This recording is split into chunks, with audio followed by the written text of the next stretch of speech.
A dream is a wish your heart makes when you're fast asleep. In dreams you will lose your heartaches. Today I am reading Cinderella, written and illustrated by the Walt Disney Corporation, and this reading is produced by Caitlin Frizzell. Once upon a time there was a beautiful girl named Cinderella. She was so kind that even the mice and the birds were her friends. Each morning the birds woke her from her sweet dreams with their song. Cinderella lived with her cruel stepmother and her two stepsisters, Anastasia and Gisela. They treated her like a servant.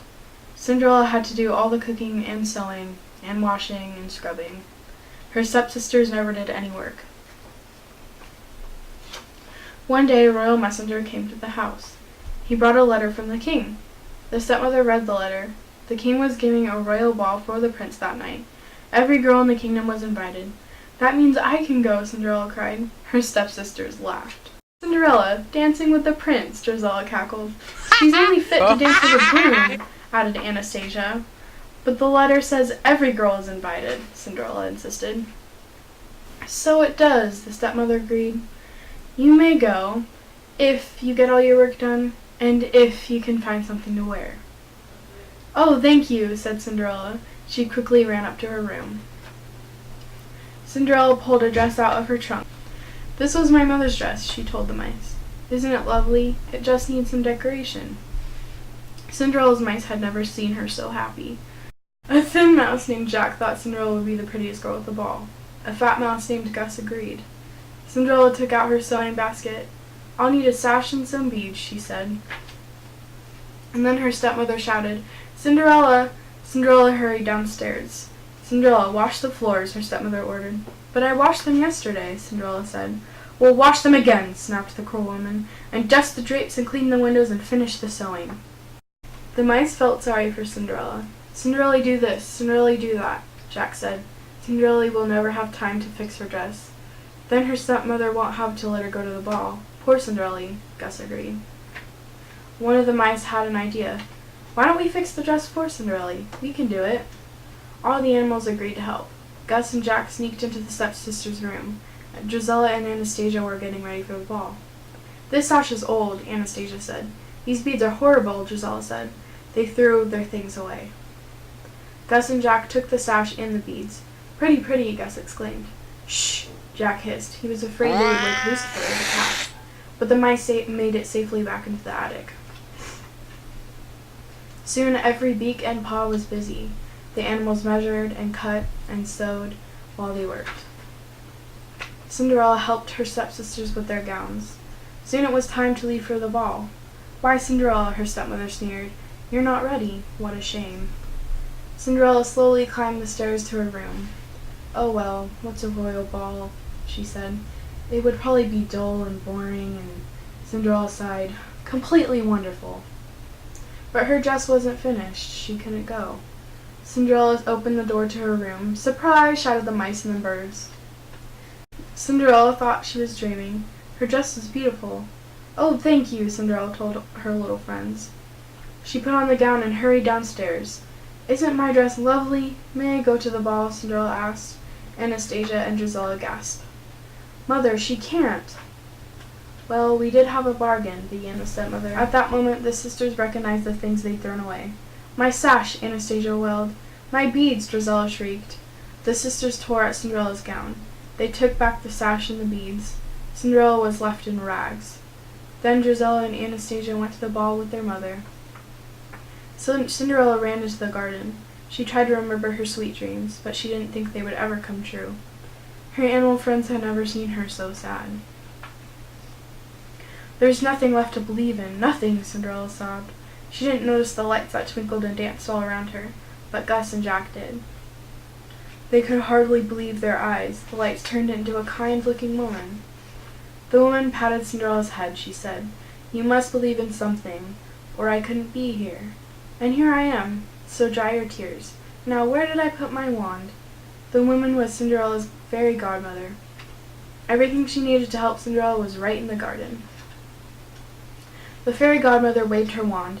Bippity-boppity-boo. 4 mice became 4 white horses.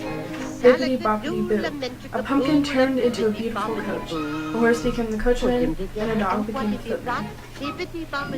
The fairy godmother was very pleased. "Hop in, my dear. We can't waste time," she urged. "Don't you think my dress—" Cinderella began.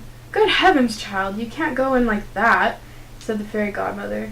Bippity-boppity-boo. Suddenly Cinderella was wearing the gown of her dreams, and on her feet she wore glass slippers. The fairy godmother said, "Like all dreams, my magic must end. At midnight the spell will be broken." Cinderella promised to be home before midnight. Off she rode to the ball. The ball had already begun. The king was not very happy.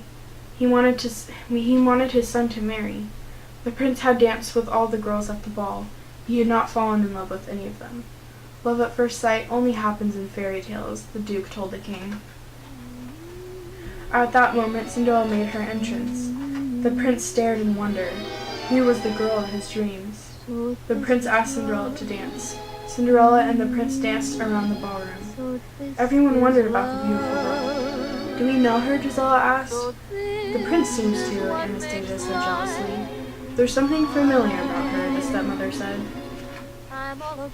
When the dance ended, Cinderella and the prince walked in the garden. They were falling in love. Suddenly the clock began to strike midnight. "I must go," cried Cinderella. "Wait," called the prince, but Cinderella couldn't wait. As she fled, she lost one of her glass slippers. The prince showed the glass slipper to the duke. "Find the girl whose foot fits the slipper. I will marry her," the prince said. Meanwhile, Cinderella's dress had become rags again. The coach was now a pumpkin. The horses had become mice again, and the coachman and footman had turned back into a horse and dog. All Cinderella had left was one glass slipper. The duke searched the entire kingdom for the girl whose foot fit the slipper. Soon everyone knew that the prince would marry that girl. When Cinderella heard this, she got a dreamy look in her eyes. The stepmother saw the dreamy look. She didn't want Cinderella to marry the prince. So she locked Cinderella in her room. The stepmother put the key in her pocket and left. Gus and Jack saw everything. "We've got to get that key," Jack cried. Gus agreed. The 2 brave mice managed to get the key from stepmother's pocket. They struggled to get the big, heavy key up the tall stairs. Jack and Gus had to hurry. The duke had just arrived. His footman carried the glass slipper. Anastasia tried on the slipper. Her foot was much too big. Gisela tried next. She couldn't even fit her toes into the slipper. "Are there any other ladies in the house?" asked the duke.